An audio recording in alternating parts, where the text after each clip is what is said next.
பகுஜன் சமாஜ் கட்சியினுடைய மாநில தலைவர் ஆம்ஸ்ட்ராங் கொலை செய்யப்பட்ட வழக்கில் 11 பேர் கைது செய்யப்பட்டனர். இந்த 11 பேருக்கும் 5 நாள் போலீஸ் காவல் வழங்கப்பட்டிருக்கிறது. ஆம்ஸ்ட்ராங் கொலை வழக்கில் கைதான 11 பேருக்கு 5 நாள் போலீஸ் காவல் வழங்கியிருக்கிறது நீதிமன்றம்.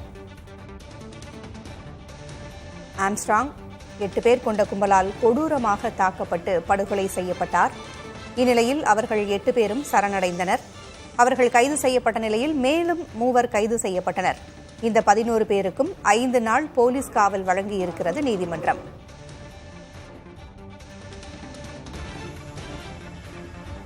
புன்னை பாலு, ராமு உள்ளிட்ட 11 பேரை 5 நாள் போலீஸ் காவலில் விசாரிக்க எழும்பூர் நீதிமன்றம் உத்தரவிட்டிருக்கிறது.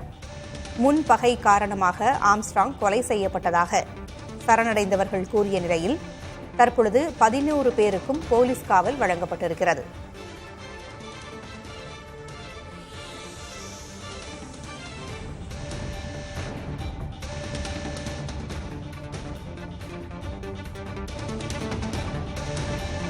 ஆம்ஸ்ட்ராங்கினுடைய படுகொலை வழக்கை சிபிஐக்கு மாற்ற வேண்டும் என்று அவரது ஆதரவாளர்கள் தொடர்ந்து கோரி வரும் நிலையில் தமிழக அரசு உரிய நடவடிக்கை எடுக்கும், குற்றவாளிகள் நிச்சயம் தண்டிக்கப்படுவார்கள் என்று தொடர்ந்து தமிழக அரசு கூறி வந்திருக்கிறது. இந்நிலையில் 11 பேருக்கு போலீஸ் காவல் விதித்து நீதிமன்றம் உத்தரவிட்டிருக்கிறது. விவரங்களை வழங்க செய்தியாளர் அன்பரசன் இணைந்திருக்கிறார். அன்பரசன், நீதிமன்ற உத்தரவின் விவரங்கள் என்ன? பகுஜன் சமாஜ் கட்சி தலைவர் ஆம்ஸ்ட்ராங் படுகொலை செய்யப்பட்ட வழக்கில் கைது செய்யப்பட்ட 11 நபர்களுக்கு விசாரணைக்காக 5 நாள் போலீஸ் கஸ்டடி கொடுத்து தற்போது நீதிமன்றம் உத்தரவிட்டிருக்கிறது. குறிப்பாக கடந்த 5ஆம் தேதி பகுஜன் சமாஜ் கட்சியின் மாநில தலைவர் ஆம்ஸ்ட்ராங் பெரம்பூர் பகுதியில் வைத்து அவரது புதிதாக கட்டப்பட்டு வரும் வீட்டை மேற்பார்வையிட சென்றபோது அங்கு மர்ம நபர்களால் வெட்டி படுகொலை செய்யப்பட்டார். இந்த சம்பவம் தமிழகம் முழுவதுமே மிகப்பெரிய ஒரு அதிர்வலை ஏற்படுத்தியது.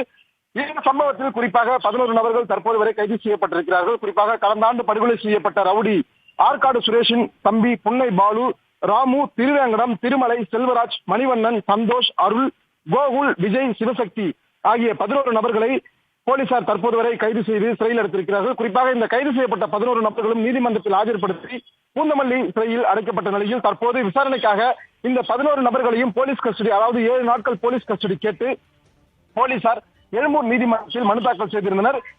இந்த மனுவானது வீடியோ கான்பரன்ஸ் மூலமாக இன்று விசாரணைக்கு வந்தது. குறிப்பாக மேஜிஸ்ட்ரேட் தயாளன் முன்னிலையில் இந்த வழக்கு சற்று முன்பாக விசாரணைக்கு வந்ததில் 7 நாட்கள் போலீஸ் கஸ்டடி கேட்ட நிலையில் தற்போது அவர் 5 நாட்கள் போலீஸ் கஸ்டடி வழங்கி விசாரணையில் ஈடுபடுமாறு அறிவுறுத்தியுள்ளார், உத்தரவிட்டுள்ளார். குறிப்பாக தற்போது இந்த 11 நபர்களையும் போலீசார் நேரடியாக பூந்தமல்லி கிளை சிறைச்சாலை சென்று அங்கிருந்து அழைத்துச் சென்று காவல் நிலையம் கூட்டிச் சென்று விசாரணையில் ஈடுபடுவதாக தற்போது தகவல் தெரிவிக்கப்பட்டிருக்கிறது. குறிப்பாக இந்த கொலைக்கு பின்னணியில் யார் யார் இருக்கிறார்கள், எதற்காக கொலை செய்யப்பட்டது, இந்த கொலைக்கான உண்மையான காரணம் என்ன என்பது குறித்து தற்போது போலீஸ் கஸ்டடி எடுக்கப்பட்ட 11 நபர்களிடமும் போலீசார் தீவிர விசாரணையில் ஈடுபட உள்ளனர்.